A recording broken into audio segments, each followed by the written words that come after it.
Assalamualaikum warahmatullahi wabarakatuh. Pemirsa Hasanah yang dirahmati oleh Allah, insya Allah pada kesempatan kali ini kita akan membahas tentang berbagai macam bentuk sujud yang ada di dalam syariat agama ini.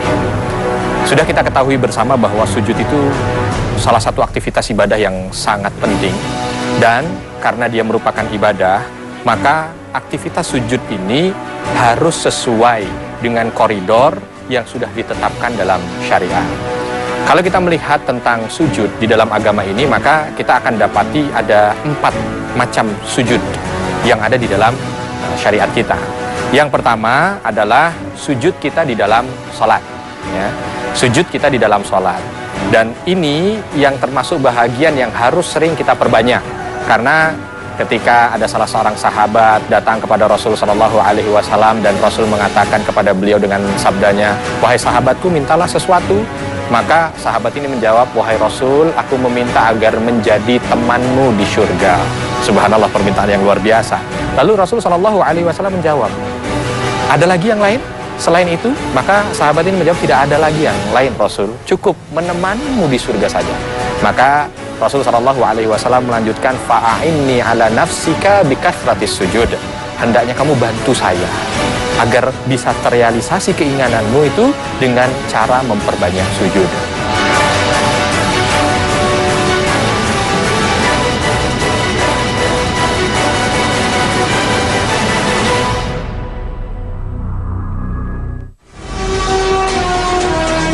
Assalamualaikum warahmatullahi wabarakatuh. Selamat pagi pemirsa Trans 7. Khazanah Ensiklopedia Islam pagi ini kembali hadir ke hadapan Anda untuk saling berbagi wawasan keislaman dan saling berwasiat dalam kebajikan.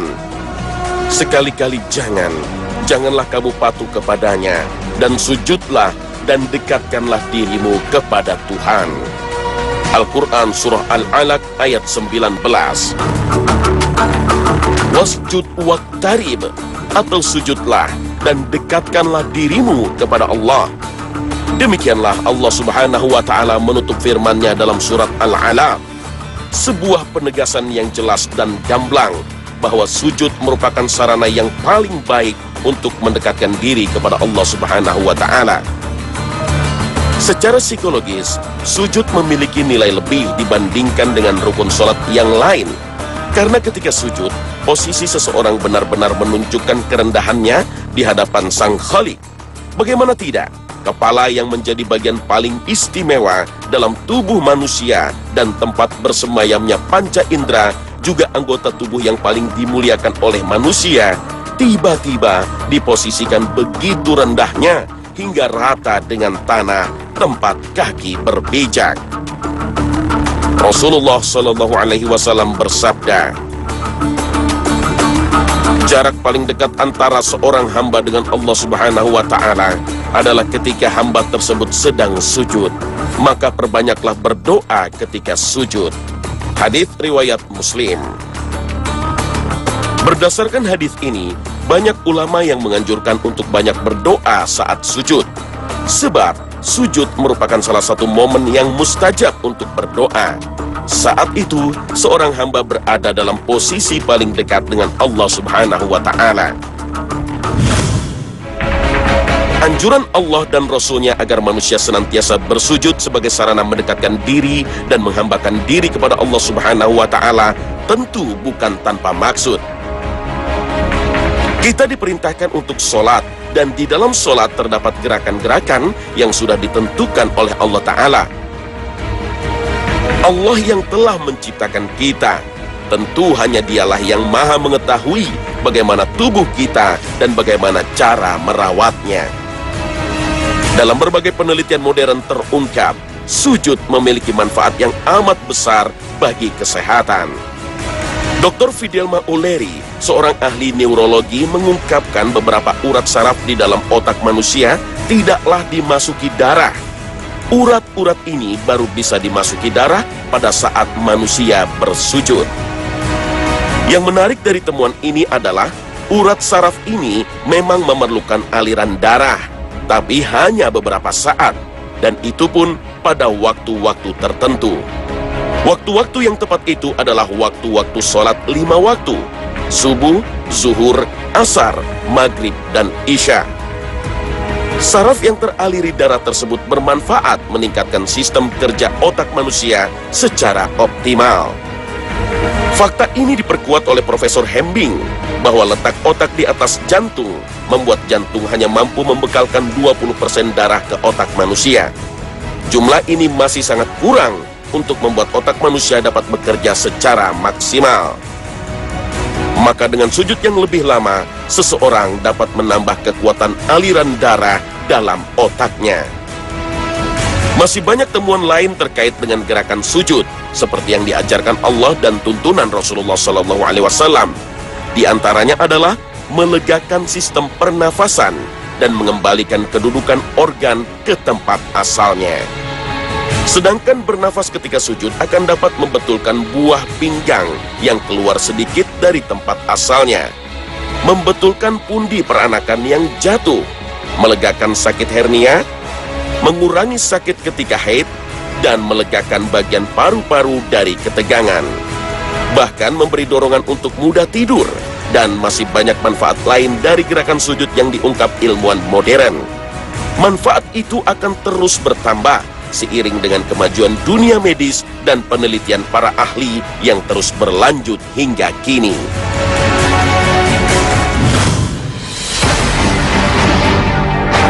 Dan ingatlah ketika kami berfirman kepada para malaikat, sujudlah kamu kepada Adam, maka sujudlah mereka kecuali iblis. Ia enggan dan takabur, dan adalah ia termasuk golongan orang-orang yang kafir. Al-Quran, Surah Al-Baqarah, ayat 34. Para ahli tafsir sepakat, sujudnya para malaikat ini adalah sujud penghormatan, bukan sujud ibadah. Sujud ibadah hanya boleh dipersembahkan kepada Allah semata, tidak boleh kepada selainnya. Allah tidak pernah memerintahkan satupun dari makhluknya untuk bersujud kepada selainnya, dalam rangka untuk beribadah kepada makhluk tersebut. Sujud ibadah terbagi menjadi 4 macam. Pertama, sujud wajib, yaitu sujud yang menjadi rukun sholat. Dan karena itu hukumnya wajib dilakukan setiap kali sholat, baik sholat wajib maupun sholat sunnah. Bagaimana tata cara sujud yang benar? Yang pertama, sujud itu harus berada atau bertumpu pada 7 anggota badan, ya. Jidat dan hidung, 1, 2, 3 telapak tangan, 4, 5, 6, 7 kaki, ya. Jadi ketika kita ingin sujud gitu, kita langsung bertakbir, karena setiap sujud itu selalu diawali dengan takbir. 4 sujud ini nanti yang akan kita bahas adalah sujud yang selalu diawali dengan takbir, ya. Langsung begitu kita ingin sujud, ya, dalam keadaan berarti dari berdiri i'tidal, ya, kita sujud Allahu Akbar, ya. Di saat sujud dilihat, ya, bahwa tangan menyentuh tanah, ya. Nanti mungkin bisa dilihat dan dipraktekkan, Mas, ya. Ya, ketika kita ingin sujud Allahu Akbar, tangan kita sampai di tanah, lalu lutut kita nempel. Baru setelah itu tangan kita gerakkan ke depan agar sejajar dengan telinga, lalu baru kepala kita tempelkan ke lantai dan kaki kita 2 merapat, ya. Jadi kita di 7 anggota badan, muka, kedua tangan, kedua lutut, kedua kaki, nempel semuanya, tidak boleh ada yang tidak nempel. Dan yang paling penting juga, ya, ini jangan sampai tertutup oleh apapun juga, sehingga bisa semuanya nempel. Oke, bisa dicoba, Mas. Langsung dari i'tidal sujud Allahu Akbar, ya. Ya, ada beberapa koreksi, bukan ada 2 model, ya. Kita bisa tangan dahulu atau lutut dahulu, ya. Lalu yang perlu dikoreksi adalah bahagian belakang kaki ini harus nempel juga rapat, ya. Lalu ditekan dan tangannya, ya, dirapatkan. Nah, hidungnya ditempelkan ke bawah.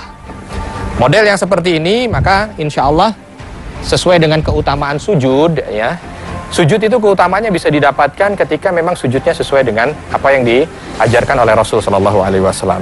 Rasul Shallallahu Alaihi Wasallam di saat sujudnya itu sendiri, dalam artian sholat sunnahnya itu sendiri, tidak dengan yang lain, dan itu memungkinkan untuk memperbesar tangannya, maka Rasul memperbesar tangannya begini. Bahkan dalam sebuah riwayat nanti kalau seandainya ada anak kambing yang lewat, itu bisa lewat di antara lengan beliau. Ya, ini sujud yang pertama. Terima kasih Mas. Ini sujud yang pertama, adalah sujud di dalam salat. Dan itu yang dimaksudkan dalam hadis tadi, diminta untuk memperbanyak sujud. Kedua, sujud sahwi. Sahwi dalam bahasa Arab berarti lupa atau lalai terhadap sesuatu. Adapun menurut istilah syar'i, sujud sahwi, sujud yang dikerjakan pada akhir solat atau sesudah solat untuk menutup kekurangan karena meninggalkan perkara yang diperintahkan atau melakukan sesuatu yang dilarang tanpa sengaja. Hal ini berdasarkan hadis Rasulullah SAW. Jika azan dikumandangkan, setan lari terkentut-kentut hingga tidak mendengar azan. Jika azan telah selesai, ia datang lagi. Jika iqamat dikumandangkan, ia pergi lagi. Jika selesai iqamat, ia datang lagi untuk melintasi antara seseorang dengan jiwanya, seraya mengatakan, "Ingatlah, ingatlah." Bahkan terhadap hal-hal yang sebelumnya tidak diingatnya, hingga seseorang lupa sudah berapa rokaat solatnya. Jika seseorang di antara kalian tidak tahu berapa rokaat ia solat, hendaklah ia sujud 2 kali dalam keadaan duduk. Hadis riwayat Bukhari, Muslim, Tirmizi, Nasa'i, Abu Daud, Ibnu Majah, dan Ahmad. Lalu, kenapa diperintahkan sujud sahwi dan bagaimana caranya?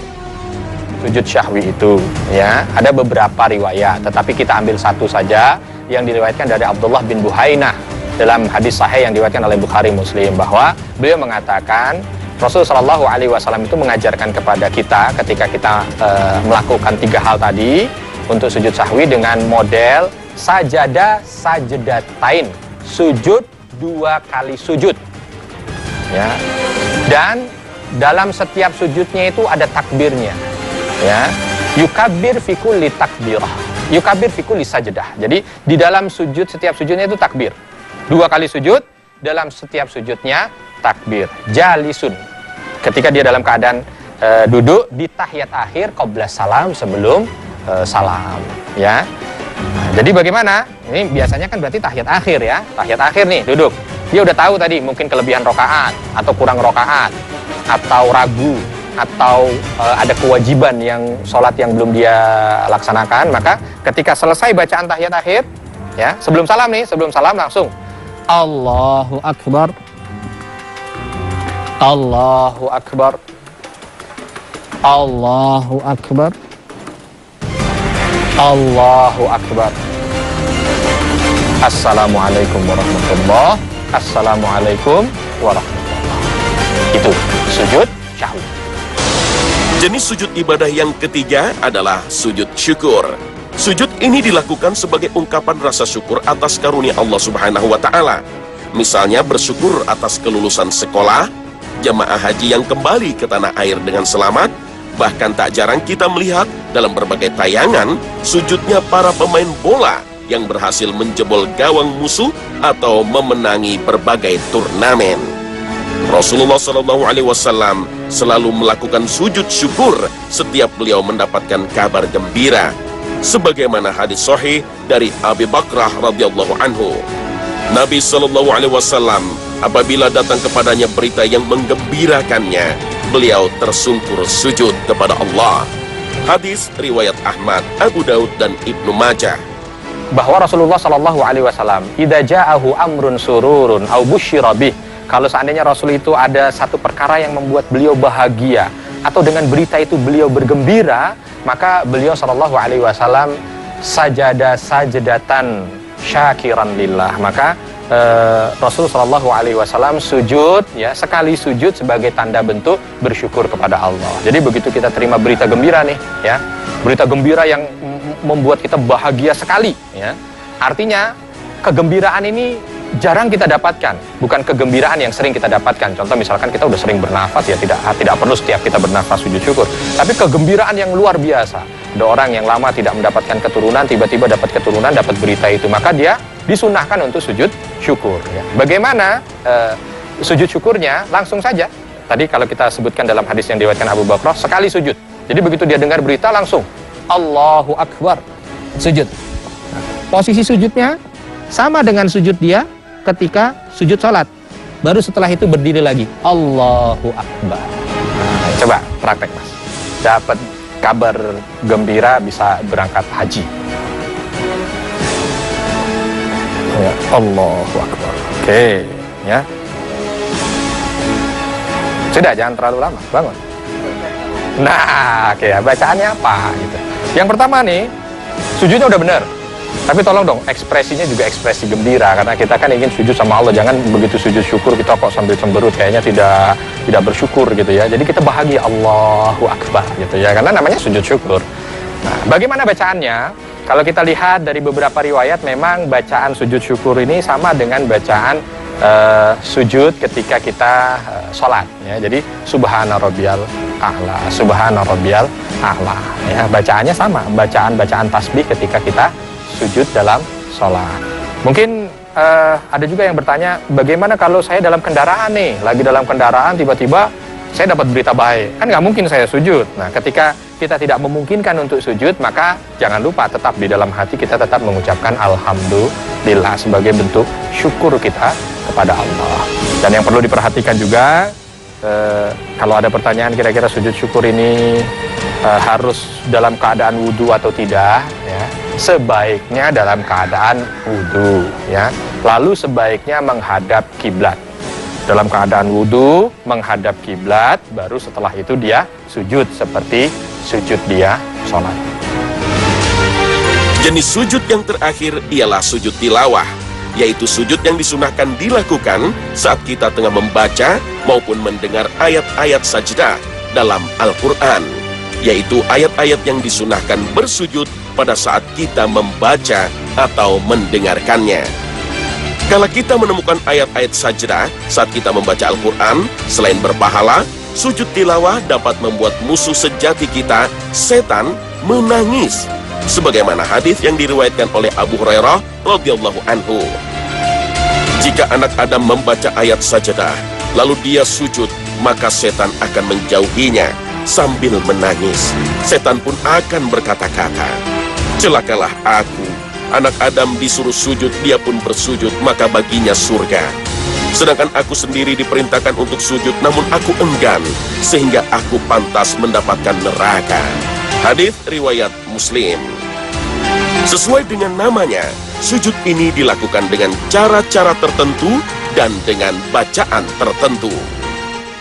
Dan dalam beberapa riwayat ketika ada anak Adam, ya, anak cucu Adam kita, maksudnya sebagai seorang muslim, baca ayat sajdah ternyata dia tidak sujud, maka justru syaitan bergembira, tertawa ria, dia disuruh sujud ternyata juga tidak sujud. Maka dari beberapa hadis ini ya, ulama menyimpulkan bahwa sangat dianjurkan ketika kita baca surat atau ayat sajdah itu tadi, kita dianjurkan untuk sujud seperti sujudnya di waktu sholat.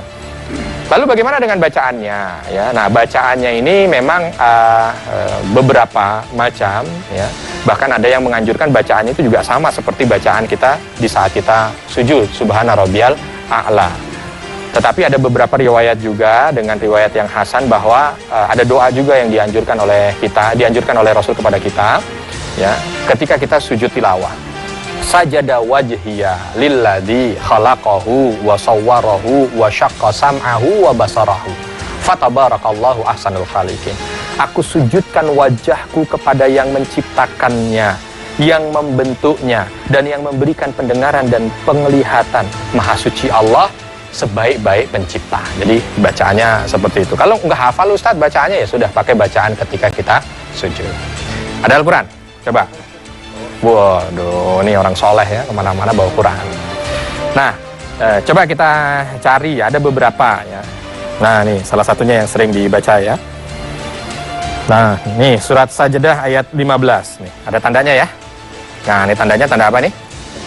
Tanda kubah ya, macam-macam tandanya dalam setiap percetakan juga bermacam-macam. Ya. Tapi sudah dimudahkan dengan tanda ini. Coba silakan. Misalkan ini lagi baca di ayat sini, ya, langsung Quran diletakkan, langsung sujud.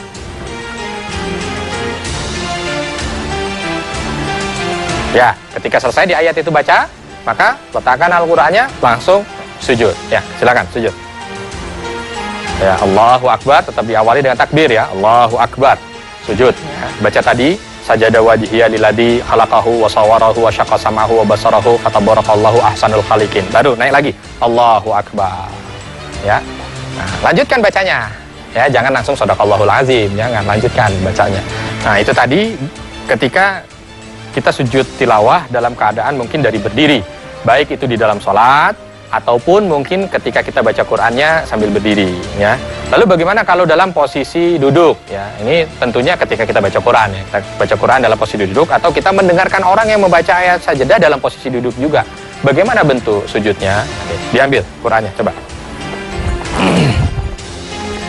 Kita dalam posisi duduk nih, ya. Baca Qur'an, baca ayat sajadah, silakan dibaca. Ya. Begitu baca surat sajadah, selesai dibacaan itu, maka langsung Qur'annya ditutup, diletakkan di tempat yang baik, ya. Nggak usah jauh-jauh, di sini aja. Nah, ya, yang penting, tetap terjaga aman ya. Baru setelah itu sujud. Sujud. Nah, sujudnya biasa saja. Sujud langsung. Ya, begitu sujud, saya juga ikut sujud karena saya mendengarkan. Ya, saya sujud. Sajada wajhiya lilladzi khalaqahu wa sawwarahu wa syaqqa sam'ahu wa basarahu fatabarakallahu ahsanul khaliqin. Allahu Akbar. Ya, itu yang dinamakan dengan sujud tilawah. Sekali lagi, jangan meremehkan. Kalau seandainya kita sudah mendengar ayat sajadah atau baca ayat sajadah, jangan tidak sujud. Karena ketika kita tidak sujud, maka setan tertawa. Tapi kalau kita mampu sujud, maka setan akan menangis dengan ibadah yang kita lakukan. Alhamdulillah, 4 sujud ini sudah kita pelajari dan mudah-mudahan kita diberikan kekuatan oleh Allah untuk selalu melaksanakan aktivitas 4 sujud ini sesuai dengan tempatnya. Sholat sujud kita harus benar, lalu ketika kita mendapatkan kebahagiaan kita bersujud kepada Allah, lalu di saat kita membaca surat-surat sajadah kita juga berarti sujud tilawah. Kalau ternyata, dan ini harus diminimalisir yang terakhir ini, ada sesuatu yang lupa, kelebihan, kurang jumlah rakaat dalam sholat, juga jangan langsung salam, tapi kita sujud syahwi. Bahkan ada salah satu hadis sahih yang diriwayatkan dari Thauban radhiyallahu an, bahwa ketika beliau menghadap Rasul sallallahu alaihi wasallam, Rasul memberikan satu pelajaran penting. Alaika bikasratis sujudi lillah. Wahai Thauban, hendaknya kamu memperbanyak sujud kepada Allah. Kenapa? Karena tidaklah seorang hamba sujud kepada Allah dengan satu sujud saja, kecuali sujud itu bisa mengangkat derajatnya di hadapan Allah dan bisa menghapus dosa-dosanya. Subhanallah. Alangkah bahagianya seorang hamba yang selalu dihiasi dengan sujud kepada Allah.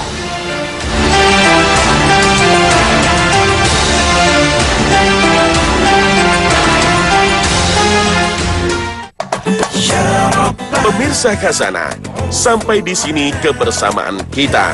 Semoga panduan sujud sesuai sunnah ini dapat bermanfaat bagi pemirsa, menambah wawasan, memberi tuntunan ibadah sesuai syariat, serta mampu menambah keimanan kita kepada Allah Subhanahu wa Ta'ala. Amin ya Rabbal Alamin. Wabillahi taufiq wal hidayah. Wassalamualaikum warahmatullahi wabarakatuh. Ya Rabbana irhamna.